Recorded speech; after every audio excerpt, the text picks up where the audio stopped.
Abraham went out to a place he did not know where he was going because he believed that God was faithful and He would guide him, and He was faithful and would give him the blessing He said He would give him. So let's see what happens in verse 10. This is a whole 5 verses later. Not much is going on here. 5 verses later. Now there was a famine in the land of Canaan, the promised land, which he went to, and he went to by faith. He had faith, he obeyed, he went to the land of Canaan, the promised land. Okay? Now there was a famine in that land, the promised land, that he went to by faith, and he obeyed and went to. And Abram went down to Egypt to dwell there, for the famine was severe in the land. Well, that's not what God said, now is it? God didn't say, go to Canaan, and when times get tough, go on down to Egypt. You can hang out down there. That's not what God said. God said, go to Canaan. Did He tell him to go to Egypt? No, He didn't tell him to go to Egypt. If God told him to go to Egypt, then that's okay. By faith, he went to Egypt. He obeyed God. But God didn't say that.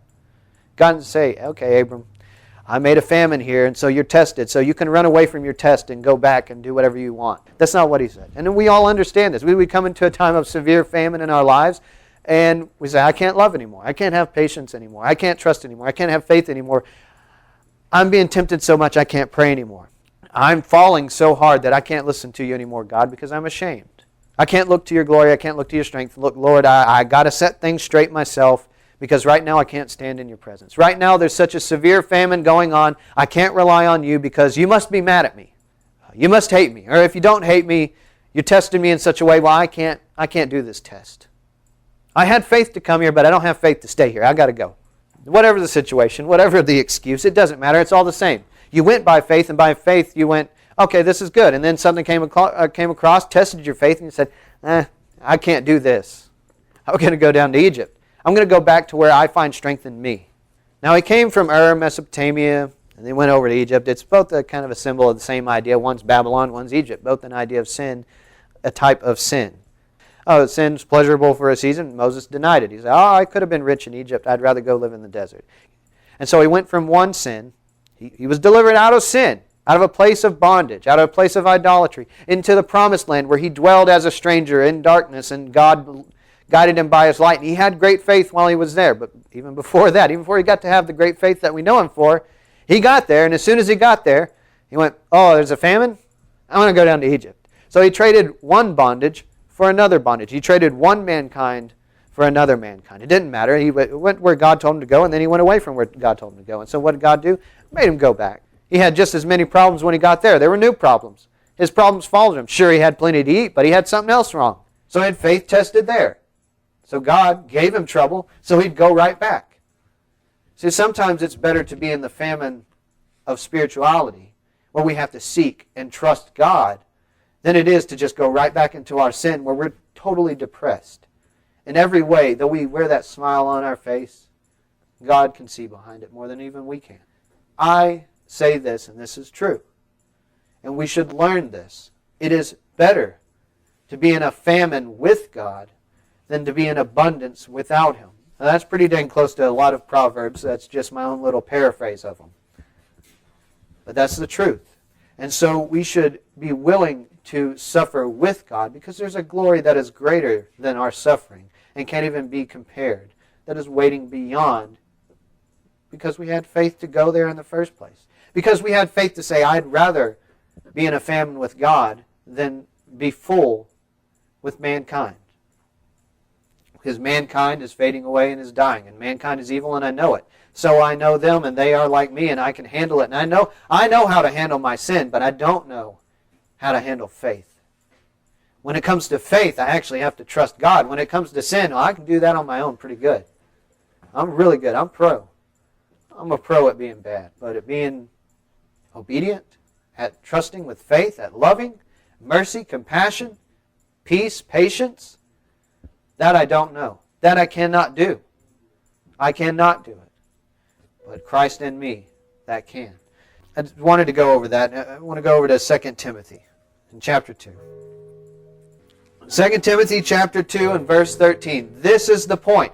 By faith, Abraham obeyed and went to the land of promise. By faith, I obeyed God. God said, if you call out to me, well, y'all hold your finger in 2 Timothy. I'm turning to Isaiah 45:22 real quick. Just hold your thumb over there. I'm holding my thumb there. Isaiah 45:22. Here we go.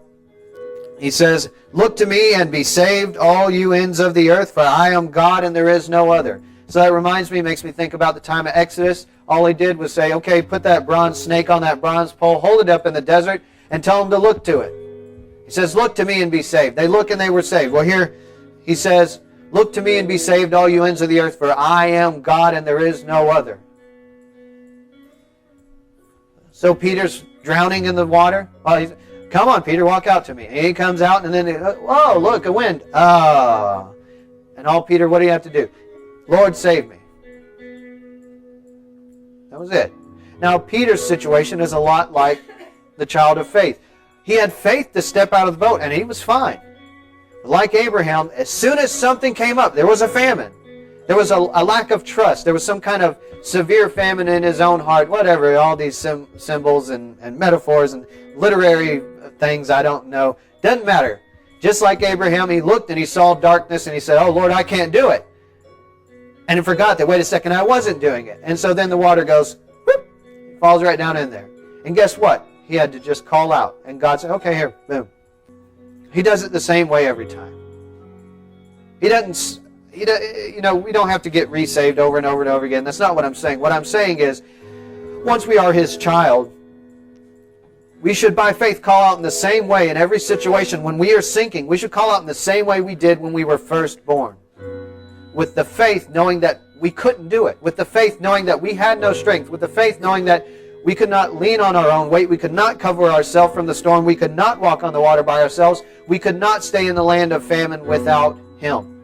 And then when He lets bad things happen, why does He do it? Because if we by a broken heart should receive the blessings of God, then we should thank Him for our broken heart.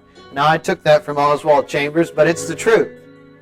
So if it should be by famine that we receive in abundance, then let us go through the famine and thank God for it. And what I'm trying to get at here is 2 Timothy 2:13. This is the point of the entire message. That Abraham by faith went out and he obeyed. But in a time of his childhood, he ran from God. And God put him right back where he started. Peter walks out the boat and he sinks, and God lifts him right back up. So in your life, you're doing the same thing. You were saved, walk out, and you trusted Him. Now you sink, and you get lifted back up, and you sink, and you get lifted back up. Sometimes you feel like you're all the way down at the bottom, and you get lifted back up. And this is the reason why. If we are faithless, He remains faithful. He cannot deny Himself. So Abraham, why did God still give Abraham the promised child? Why did Abraham still be the father of the promised people? Why are they still going to receive the promised land which they have yet to receive? Because even though Israel was unfaithful, literally Israel, that was Jacob Israel, and Israel the country Israel, and all the Jews today who don't believe in Christ, and Abraham was unfaithful at times in his life, Isaac was unfaithful, Noah was unfaithful at times in his life, David was unfaithful, all of them unfaithful at times in their life. But did they still receive their promises? And all the promises that they got that have yet to be fulfilled, are they still going to be fulfilled? Yes. Why? Because they were faithful all through their lives, or because they trusted God and He never stops being faithful? When He makes a promise, He fulfills the promises. And if He puts stipulations on that promise, He won't change the stipulation. But He won't fail on the promise either. So what did He say to us? What's His promise to us? Trust in me and I will save you. What's the stipulation? Nothing. Trust in me and I will save you. So if I stop trusting in Him, am I not saved? No, because He's still faithful, because I trusted in Him. Because I can't always be faithful. That's why He had to save me. If I could always be faithful, well, then I'd be like Him. But I am not like Him.